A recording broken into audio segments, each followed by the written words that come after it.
This is on behalf of Dom. Right on. Oh, thank you so much. Yeah, we'll put this up on the wall here. Yeah, thanks.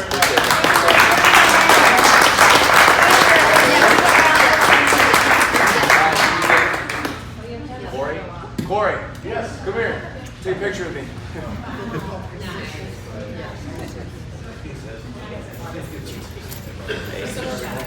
Yeah, thanks for coming, man. Awesome.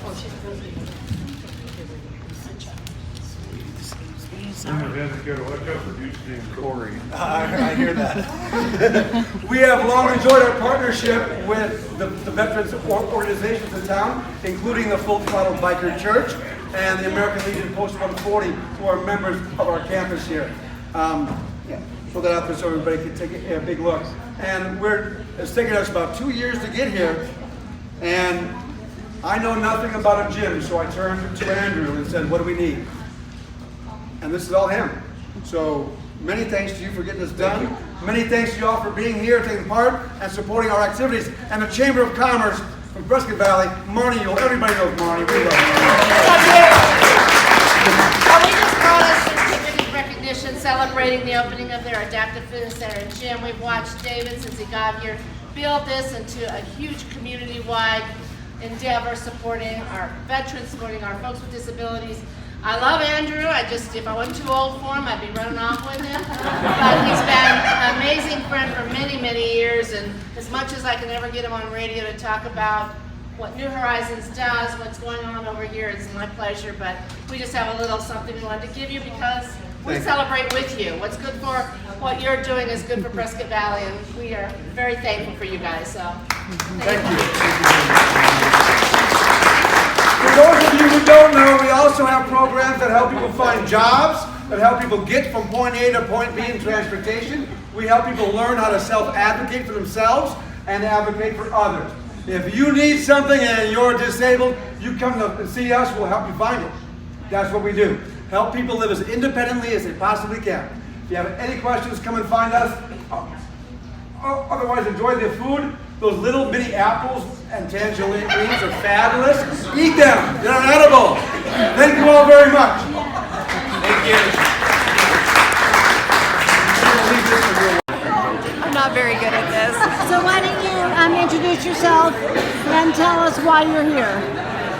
Well, I'm Lane Bogdanoff, and my son is Andrew Bogdanoff, and Andrew is the one that is passionate about having a place for disabled people to come and work out and play on teams, and this is such an accomplishment to have this kind of a facility in Prescott. It was only a few years ago that he had his accident that left him disabled. Yes, about 5.5 years he's been in a chair. He was in a snowboarding accident and broke his neck. So to see him come this far, you've got to be incredibly proud. I am so proud of him. He made a choice early on to live, and his goal in life is to bring everybody along with him. So, and what would you want to say to other people who find themselves in a situation where something catastrophic happens to them? Life is not over, it just looks different. Okay, you can do it. Thank you. So, I'm Andrew Bogdanoff, and I'm opening up with New Horizons an adaptive fitness center. So there's really no gym like this in the Prescott area. Most gyms, are just your conventional gym. They don't have adaptive equipment. So this gym that we're opening here is the first adaptive fitness center. And is that the first in northern Arizona, as far as you know? As far as I know, yes. In Phoenix, Tempe, they have Ability 360, which is a fully accessible adaptive gym. They have a lot of equipment and sports programs, and so we're trying to model them and also take what they've done and expand. So we're really just trying to grow. Everyone's trying to help each other. So we want, they've been helping us get our program started. Some of our equipment has been, sold or donated to us from them, and we're just trying to expand the adaptive sports and fitness programs. So we're also trying to start Prescott's first wheelchair basketball team here. There's nothing like that in the area. So we're building a court right now, actually, at the back of the gym, and it's going to have ramps coming from the gym. It's pretty much level, which is awesome. You can roll out of the gym to the back and play basketball, so it'll be all accessible. And then we'd like to take that team and compete against Phoenix, Tucson, etc. Vegas, yeah. Tell us about your story, because you have not been in the chair forever. Yeah, right. So 5 years ago, on Valentine's Day, I got in a snowboarding accident up at Arizona Snow Bowl. I was snowboarding with my girlfriend at the time, and I really loved to ride the park, the train park with the jumps and rails. And I came in, hit a jump going too fast, and it threw me backwards 2 stories in the air. I overshot the landing, and I came down, landed on my neck, which paralyzed me from the chest down. And so from that point on, I've been confined to a wheelchair, and so I've had to learn how to adjust, after the accident. And one of the big things for me was actually getting into hand cycling after my accident. I realized that I could still play sports, I could still be independent, I could drive, I could go to school, I could work out. And so getting active was kind of the thing that got me through it. And so now, because of what I've learned, I want to create that opportunity for other people. And that's why I'm doing the Adaptive Fitness Center, is because I want other people that have disabilities to know that they can be active, have a healthy lifestyle, and improve their overall quality of life. So since the accident happened, it seems like, I don't want to say you bounced right up, but you were really determined not to let this keep you down forever. I mean, almost immediately, right? Right, so afterwards, I've always been pretty positive, but I have to give credit towards my family and friends, support system, and God, just to get me through all of that, because it hasn't been easy. It's a traumatic, life-changing experience. Being able to use your legs one day, to having to rely on a wheelchair, and there's so much more too. Health issues, there's pressure sores and the restroom and getting dressed and everyday living activities. It's a whole new life. You have to readjust to everything. It's like being born again in a way, learning everything. Learning how to drive, it's like getting your driver's license at 16 when you have to drive, and learn hand controls, because we got to drive with our hands now. And working out, transferring, in and out of bed, in and out of shower, in and out of a workout equipment, in and out of a hand cycle, whatever it may be, it's just learning that. But it was a challenging thing for me, but I think knowing that I could still, and I tell people this a lot, I could still do everything I did before, it just looks different. So knowing that there are adaptive ways to do things. I still ski, I still snowboard, I have a sit-down ski that I use now. So I now have season passes, and I'm getting back to the same ski level skill level that I was at before the accident. So I'm hitting jumps again and, living life.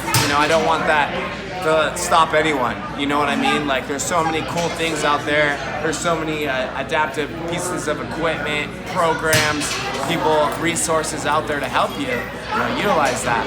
Like, I got my college paid for through Voc Rehab. I got hand controls put in. There's a lot of grants out there. My bike was through Challenge Athletes Foundation. They paid for, a large portion of my bike.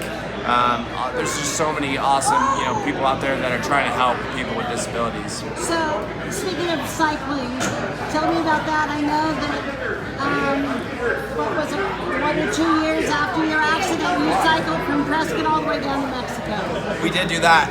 That was a purpose-driven ride. We were raising money for an orphanage. We actually did it this last March again, but this time we had 14 people that came instead of 6, and we raised way more money too. The first time was like $500. We donated 6 bikes. This time was like $5,000 for the orphanage, and we donated 20 bikes. And they don't have a lot of transportation there, so the bikes provide transportation for them to go to work and pay the bills and everything. So the bikes are really used a lot more in Mexico than they would be here. They're used as a utility. So tell me about your next cycling adventure that you're planning. Yeah, so I'm really excited about it. In around fall of 2020, I'm planning on biking across the country. I want to bike from the West Coast to the East Coast, a few thousand miles. I'll take my time doing it, maybe 50 miles one day, 80 miles another day. But the whole reason I'm doing that is, yes, I love long distance cycling, and yes, I think it would be a great accomplishment to bike across the country. But the main reason I'm doing this is to raise awareness and raise money for adaptive sports equipment. Because the bike that I ride, my new one was $7,000, and my old one is a couple $1,000s. My basketball chair, $1,500. It's expensive to get into sports, and it's not fair that, because you have to have a specialized piece of equipment, you have to pay so much money for it. So that's why I want to start a foundation that raises money so that people can get grants for sports equipment. And so that's where the bike ride across the country, we kind of launched that. And people can pledge 5 cents, 10 cents per mile, whatever they want to do, and support the cause, and join the movement, really. So you have some other irons in the fire. Tell us about those. Absolutely. Well, what do you mean exactly? Well, you've got the apparel company. Oh, right. And the bike creating company. Yeah, so back in college, I started Rebel Hand Cycles, and right now my main focus is kind of starting that foundation as the Rebel Foundation and Rebel Movement. But as we raise money, I have lots of goals. I'd like to write a book. I'd like to revisit the hand cycles. I have a design that I've created that's a lot better than the current design on the market for hand bikes. That fixes a lot of the problems, core turning radius, and I know we can bring the cost down a lot to make it more accessible for people to get into the sport of hand cycling. Crescent's first wheelchair basketball team. I just want to grow everything adaptive with sports, help people, and live my life to the fullest, really doing that, and create that community. That community is what's important.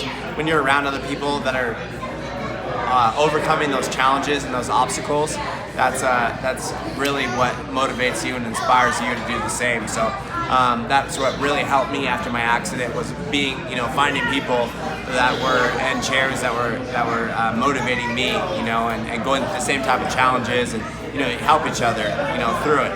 It's great to have that community. Are there very many people in the Prescott greater area that are in wheelchairs, that are going through those sorts of challenges? Absolutely. So I have a pretty good knowledge of the active ones, because I play basketball with them, I bike with them, ski with them, we do rugby, all that. But there's so many more that I don't even know about that I'm trying to reach out to say, hey, look, we know what you're going through, and we want to show you that there's an amazing life out there, for you, and there's so many resources. Maybe sports isn't your thing, maybe fitness isn't your thing, but there's so many awesome other things that you can do out there, like just art, music, so much stuff, whatever your thing is, working, if you want to work, there's adaptive ways to work. It's just so many things. So New Horizons, here, we're not just a gym, we're not just a room with weights, we're a community, and we have resources to help you. And so I'm trying to reach out to that community and find those people, and get them to come and be a part and join the community, because I would love to grow that, because I only know so many people, and whatever my reach is through social media and word of mouth, but I'm trying to find everyone I can and get them involved and help them, because So tell me about the gym. Is there a charge to join? So it's a free service. The gym is a free service right now, as of right now, just because we're a non-profit and we're trying to help people, and get out there and say, look, this is what we've got. We want you to join our gym and be a part of this community. But eventually, we might have a charge. But right now, it's a free service, which is awesome. I am a certified personal trainer, so I can work one-on-one and create fitness goals create a fitness plan based off of your fitness goals. So if you want to, cut down, lose weight, build muscle, you know, do more cardio, heavy lifting, I'll sit down with you, one-on-one consultation, and then meet and develop a fitness plan for you. So. Do you have a lot of veterans that you work with? So right now, because the gym, this is our opening. I've had some, you know, worked out with some clients beforehand, but really, you know, we'll see. We'll see, because this is the opening. We'll see how this paves the way for the gym in the future. You know, I'm hoping that a lot of things, a lot of memberships, clients, whether it's the VA, other people come to fruition from this. You know, leads pretty much. So I've worked with the VA with a program called Day on the Lake. It's now called Arizona Adaptive Water Sports. And that's an incredible program for people with disabilities. They go down, Joe Crawford runs it, and it allows people with disabilities to participate in adaptive water sports. So sit down skiing, wakeboarding, all of that. They can do it still being in a chair. And so actually this last September, I brought 16 people. New Horizons sponsor paid for the registrations for 16 people, 6 from New Horizons and 10 from the VA. So 10 veterans were able to participate in the lake event and do it, and it was incredible. Like they loved it. One guy, the rec therapist Corey Sanders, he came here today. He said he never saw him smile, and this guy was just nonstop smiling for weeks afterwards. Couldn't stop talking about the event and the impact that it had on his life. And finally, when we spoke before several years ago, you talked about how important your faith was to you in this journey. Are you still Absolutely. on that journey? Oh, absolutely. So, God has been a main reason why I've been able to overcome and have such a positive attitude through this. I've definitely had to rely on His strength, you know, to overcome what's cards that have been dealt with me, and it's crazy. And I have a huge, powerful testimony with the accident, and I have to give credit so much to God, because before, you know, I have a verse on my arm. It's Isaiah 55:8, and it says, "My thoughts are nothing like your thoughts, says the Lord, and my ways are far beyond anything you can imagine." That means God has a bigger and different plan than we do. Sometimes, you know, me being confined to a wheelchair, having paralysis, doesn't seem like the plan that I would pick, right?